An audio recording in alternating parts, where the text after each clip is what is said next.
Hi friends, welcome to Preethi world 26. நம்ம சேனலை first time பார்க்குறவங்க லைக் பண்ணுங்கள், சப்ஸ்கிரைப் பண்ணுங்கள். இந்த வீடியோ உங்களுக்கு பிடிச்சிருந்தா நம்ம சேனலை ஃபாலோ பண்ணிங்க. வாங்க வீடியோக்குள்ளே போகலாம். இது என்னென்னு பார்த்தீங்கன்னா, சித்திரை 1 அன்றைக்கி செய்ய வேண்டிய கனிப்பாத்தல் நிகழ்ச்சி தாங்க. இது எதற்கு செய்கிறோன்னு பார்த்தீங்கன்னா, நம்ம வீட்டில் மகாலட்சுமி தாயார் குடியேறதுக்காக இந்த நிகழ்ச்சி செய்கிறோம்.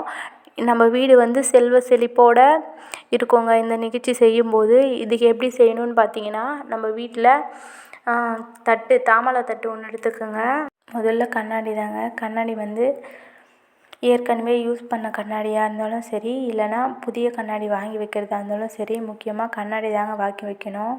கண்ணாடி வந்து எதுக்கு வைக்கணும்னு பார்த்தீங்கன்னா, அந்த மகாலட்சுமி தாயார் கண்ணாடி வழியாக நம்ம வைக்கிற பொருளெல்லாம் ஏற்றுக்கிட்டு நம்ம வீட்டுக்குள்ளே வாசம் செய்யறதுக்கு வருவாங்க. அதுக்கப்புறம் வெத்தலை பாக்குங்க. வெத்தலை பாக்கு வந்து முக்கியமாக வைக்கணுங்க. அதுக்கப்புறம் பழம் தாங்க. நான் வாழைப்பழம் வச்சுருக்கேன். நீங்கள் வந்து வேறு எதுனா பழம்னா கூட வைக்கலாம், ஆப்பிள், ஆரஞ்சு அந்த மாதிரி. அதுக்கப்புறம் பூ தாங்க. பூ வந்து வாசனை நிரம்பிய பூவாக வைங்க. அப்போ தான் மகாலட்சுமி தாயார் நம்ம வீட்டுக்கு வருவாங்க. அதுக்கப்புறம் மகாலட்சுமி தாயாருக்கு பிடிச்ச ரொம்ப முக்கியமான மஞ்சள் குங்குமங்க. முக்கியமாக அதை வைக்கணும்.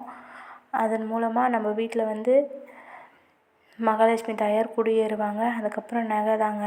நகையிலையும் பணத்துலேயும் நம்ம மகாலட்சுமி தாயார் வாசம் செய்கிறோன்னு சொல்லுவாங்க.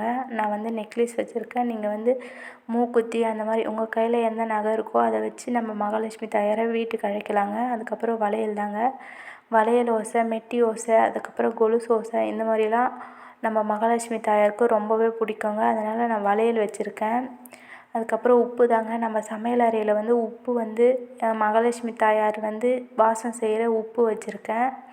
அதுக்கப்புறம் தானியம் தான் வைக்கணும்னு சொன்னாங்க. அதுக்கப்புறம் துவரம் பருப்பு தாங்க வச்சுருக்கேன். நீங்கள் வந்து துவரம் பருப்பு இல்லாத வேறு எதுனா பயிறு வகை கூட வைக்கலாங்க, தப்பே இல்லை. அதுக்கப்புறம் பணம் தாங்க வச்சுருக்கேன். என் கையில் இருக்கிற பணத்தை வச்சு நான் மகாலட்சுமி தாயாரை வீட்டுக்கு அழைக்கிறேன். உங்கள் கையில் என்ன பணம் இருக்கோ அதை வச்சு உங்கள் வீட்டுக்கு மகாலட்சுமி தாயாரை அழைங்க. இந்த மாதிரி செய்ய சொல்ல நம்ம வீட்டில் மகாலட்சுமி தாயார் செல்வ வளமாக மிக்கதாக இருப்பாங்க. நம்ம வீட்டில் செல்வம் பெருகிக்கிட்டே இருக்குங்க. இதை ட்ரை பண்ணி பாருங்கள். சித்திரை 1 ஏப்ரல் 14 அன்றைக்கி நம்ம வந்து அறுசுவை மிகுந்த உணவை சமைச்சு நம்ம மகாலட்சுமி தாயாரை வீட்டுக்கு கூப்பிடலாங்க.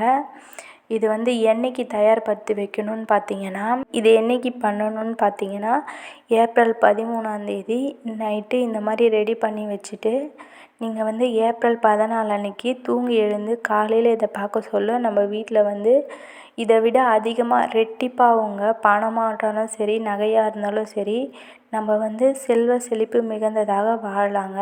அன்றைக்கி வந்து தானம் செய்கிறது ரொம்பவே புண்ணியங்க. நீங்கள் வந்து பணமாக இருந்தாலும் சரி, இல்லை அன்னதானமாகவும் செய்யலாங்க.